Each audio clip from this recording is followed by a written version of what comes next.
I always wanted to be loved, but you would have to have it to learn it. Until I started working with dogs, I didn't know what love was.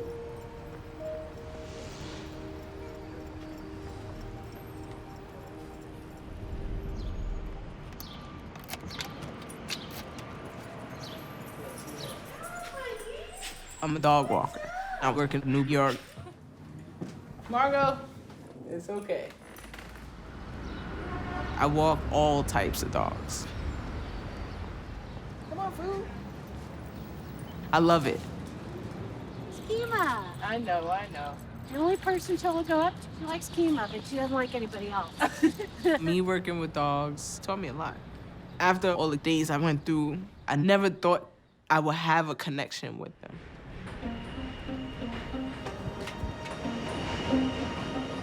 I grew up in Brooklyn. It was me, my mom, and 15 kids. She was on drugs, so she would disappear. I'm the oldest, so all they had to depend on was me. And then it becomes so hard because it's like, how am I supposed to take care? Like, what am I supposed to do? When I was like 14, my dad got out of prison and got custody of me.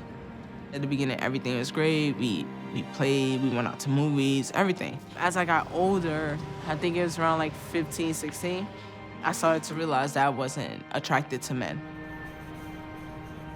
After that, I don't think he could stomach the fact that his daughter could be a lesbian. He started treating me differently, and then he stepped over a boundary a father is not supposed to. It's a lot of not good memories. It's a lot of like just running away and crying and being in the backyard and just sitting there in the rain, hoping somebody come and just save you. Either you're gonna sit here and be in here forever and keep going through this, or you can get out of here. And I got out.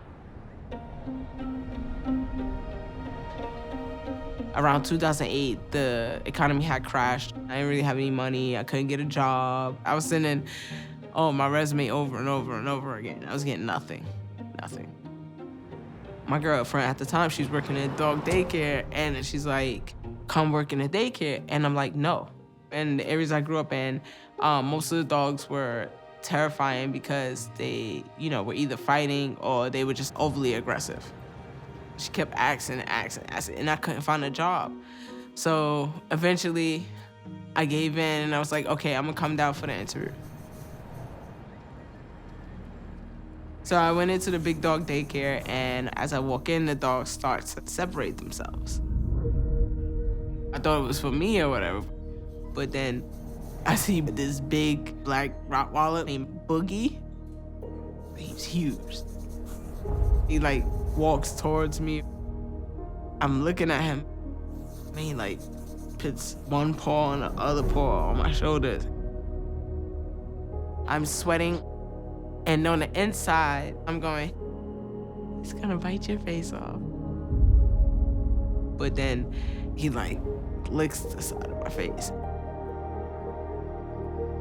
It felt like he took all the bad energy and the bad days I've been going through and just took it. And I just felt new. It felt like that dog took all the pain I was going through, everything I was going through. He took it without even saying anything. And from then on, it was just like, I had to have dogs in my life. I started dog walking on my own. Basically, just grew my business. There's LeBeau, Roxy, Margot, Watson, Kaiser, Nicoletta, Peanut, Luke, Luna, Agnes, St. Clair, Luna Beyonce, Dr. Dreidel, Led Zeppelin, and Lexi. Every day I got Zeppelin giving me a teddy bear and Lexi coming down barking at me because it's time for her to eat. And she's shaking her butt at the same time like, girl, you late. and I'm not even late. Like, oh, you late, girl. I need my food. And it was just like, I was having fun and they was having fun with me and it was just awesome. Keema was the only one Lexi immediately loved, immediately trusted, and never barked at. The dogs love her so much that you just feel that there's a really deep connection there. To have somebody that really cares and is that invested in the dogs, it's a really big deal. I actually got to learn a whole new side of Nicoletta through her being walked by Keema. She was incredibly helpful in giving Nicoletta another person who really understood her. When I first came to the run, I didn't even know her. She was so kind. She just took the ball, kept throwing it to toes, back and forth, back and forth. Keema's very casual and funny and like, conversational and all those things. It just is like an added bonus to like the person who's walking your dog. How she is with the animals is how I wish everybody was with animals. And how she is with the animals is the way everybody should be with other people. She's one of the people in my life that I respect the most because I know what she's done to get where she is. All the stuff I've been through and all the stuff I encountered, like, why do I want to love? You understand? Like, why do I want to care? Like, what? Like, why should I? After I met Boogie, it was different. One day, I just grabbed his big old head and I like looked in his eyes and was like, I love you. That was the first time I said those words and actually meant it. Boogie taught me when you love the right way and you're loved the right way, you don't feel that hurt from before. You don't feel the nothingness that you felt. A lot of dogs I work with on an everyday basis, the rescue guys, you could tell they've been through a lot. The people that they did trust didn't do right by them. They hurt too. I realized if they can come out with one eye missing, one leg missing, been through the pits of hell, and still can love, why can't I? Now I'm married and I'm able to love somebody so unconditionally. I now have a family of my own. We've been married for 4 years. She's generous, she's kind, she's sweet, she's always there. How can you not love her? How can you not look up to her? How can you not be like, wow, your struggle has not kept you back from even trying to still have relationships?